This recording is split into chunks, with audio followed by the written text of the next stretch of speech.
एक जंगल किनारे घास के मैदान में एक सफेद रंग की खरगोश अपने 7 बच्चों के साथ रहती थी। उनका एक छोटा सा घर था जिसमें वो सब बड़े प्यार से रहते थे। खरगोश अपने बच्चों को खाने पीने की व्यवस्था करती और सातों बच्चे जंगल में खेलते, नाचते गाते, उछल कूद मचाते रहते थे। जंगल के और भी जानवर उन सभी से बहुत प्यार करते थे। एक दिन माँ खरगोश ने देखा कि जंगल से खतरनाक काला भेड़िया वहां आ गया है और उसके बच्चों को खाने की फिराक में है। तब से उसने अपने बच्चों को घर से बाहर निकलना बंद करवा दिया। वो सभी दिन भर घर में रहते। माँ खरगोश अपने बच्चों को हर समय अपनी आंखों के सामने रखती। उस दिन से सब बच्चे डरे डरे रहते थे। लेकिन उन सब खरगोश बच्चों में छोटा खरगोश टिंकू बहुत ही शैतान था। वो अपनी माँ की बात कभी नहीं सुनता था। हर वक्त अपने भाइयों को तंग करता रहता था। माँ, मुझे बाहर जाना है अपने दोस्तों के साथ खेलने। मैं बोर हो गया हूँ, प्लीज जाने दो। टिंकू, मैंने कितनी बार तुमको समझाया है, कोई बाहर नहीं जाएगा। तुम अपने भाइयों से कुछ सीखो, सब आराम से घर में हैं। टिंकू गुस्सा होकर वहां से चला जाता है और अपने रूम में बैठ जाता है। एक दिन माँ खरगोश को खाने की व्यवस्था करने बाहर जाना पड़ा। जाने से पहले उसने बच्चों को हिदायत दी। मेरे प्यारे बच्चों, घर से बाहर मत निकलना। खतरनाक भेड़िया आसपास ही घूम रहा है। कोई भी दरवाजा खटखटाए तो बिना पूछे दरवाजा मत खोलना। ये काला भेड़िया है, इसके काले पैर हैं और इसकी आवाज बहुत डरावनी है। ये इसकी पहचान है। दरवाजा खटखटाने पर ये सब जरूर देखना।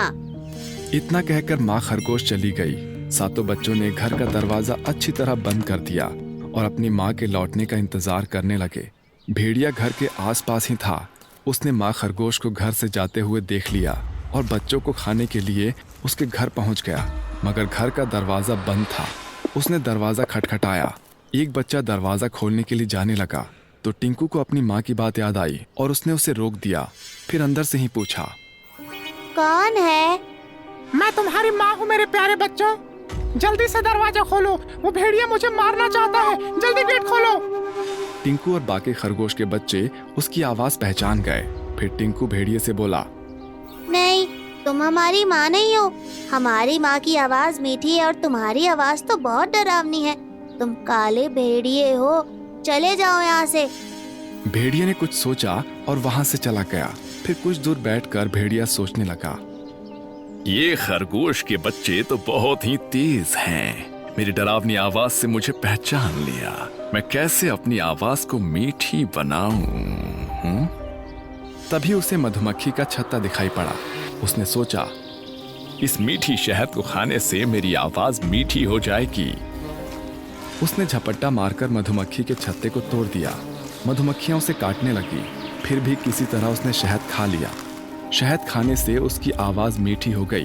वो फिर से खरगोश के घर में गया और दरवाजा खटखटाने लगा। खरगोश के बच्चों ने पूछा, कौन है? भेड़िया मीठी आवाज में बोला, मैं तुम्हारी माँ हूँ प्यारे बच्चों, दरवाजा खोलो। टिंकू ने दरवाजे के नीचे से देखा तो उसे काले पैर दिखाई पड़े। वो समझ गया कि फिर से भेड़िया आया है। तुम हमारी माँ नहीं, दुष्ट भेड़िए हो। हमारी माँ के पैर सफेद हैं और तुम्हारे काले। भागो यहाँ से। भेड़िया बहुत गुस्सा हुआ, गुर्राते हुए वहां से चला गया। इस बार भेड़िया खुद पर आटा उड़ेल कर आया। आटे के कारण वो सफेद हो गया था। उसने खरगोश के घर का दरवाजा खटखटाया और बोला, मेरे प्यारे बच्चों, दरवाजा खोलो। देखो तुम्हारी माँ तुम्हारे लिए क्या लेकर आई है। उसकी मीठी आवाज सुनने के बाद बच्चे ने दरवाजे के नीचे से उसके पैर देखे जो आटे के कारण सफेद हो गए थे। लगता है इस बार हमारी माँ आ गई। दरवाजा खोल दो। बाकी खरगोश के बच्चे भी बोले, लेकिन टिंकू ने उन्हें बोला, नहीं भाइयों, ये भेड़िया भी हो सकता है। एक काम करो, तुम सब अंदर जाकर छुप जाओ, क्योंकि ये भेड़िया भी हो सकता है। सब खरगोश के बच्चों ने ऐसा ही किया। फिर टिंकू ने भेड़िए को बोला, हमारी माँ बाजार गई थी फल लेने। अगर तुम हमारी माँ हो तो कुछ फल नीचे से अंदर फेंको। भेड़िया समझ गया और बोला, ओके बच्चों, बस मैं 2 मिनट में आती हूँ। भेड़िया फिर वहां से भाग गया और कोई तरकीब सोचने लगा। इधर टिंकू को समझ आ गया था कि भेड़िया फिर से आएगा, इसलिए टिंकू ने एक आइडिया सोचा। वो घर से बाहर निकलकर भेड़िए को ढूंढने लगा और एक पेड़ के नीचे छुपकर बैठ गया और जोर जोर से हंसने लगा। हंसने की आवाज सुनकर भेड़िया डर गया और बोला, कौन है? कौन है? अरे मूर्ख भेड़िए, तुझे शर्म आनी चाहिए। तू 7 छोटे खरगोश के बच्चों को भी नहीं पकड़ सकता। कैसा भेड़िया है तू? कौन है यहाँ? और तुमको कैसे पता कि मैं खरगोश के बच्चों को खाना चाहता हूँ? मुझे सब पता है और मुझे ये भी पता है तुम उनको कैसे पकड़ सकते हो। सच? क्या सच में तुम्हें पता है? तो जल्दी मुझे बताओ। तुमको अपनी आँखों को बंद करना होगा और सीधे सीधे चलना होगा। उससे क्या होगा? तुमको खरगोश के घर का दूसरा दरवाजा मिल जाएगा, जहाँ से तुम अंदर जा सकते हो। तुम सच कह रहे हो? ठीक है, अगर तुमको मेरी बात झूठ लग रही है तो मत मानो मेरी बात। नहीं, ऐसा नहीं है, मुझे आप पर भरोसा है। और भेड़िया आग बंद करके चलता रहता है और एक पहाड़ी से गिरकर मर जाता है। शाम को जब माँ खरगोश घर वापस आती है तो जंगल के सारे जानवर उसको सारी बातें बताते हैं, जिसे सुनकर माँ खरगोश टिंकू को अपने गले लगा लेती है।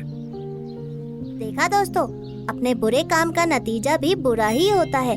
अगर आपको हमारी इस कहानी से सीख मिली हो तो हमारे चैनल को लाइक, शेयर और सब्सक्राइब करें।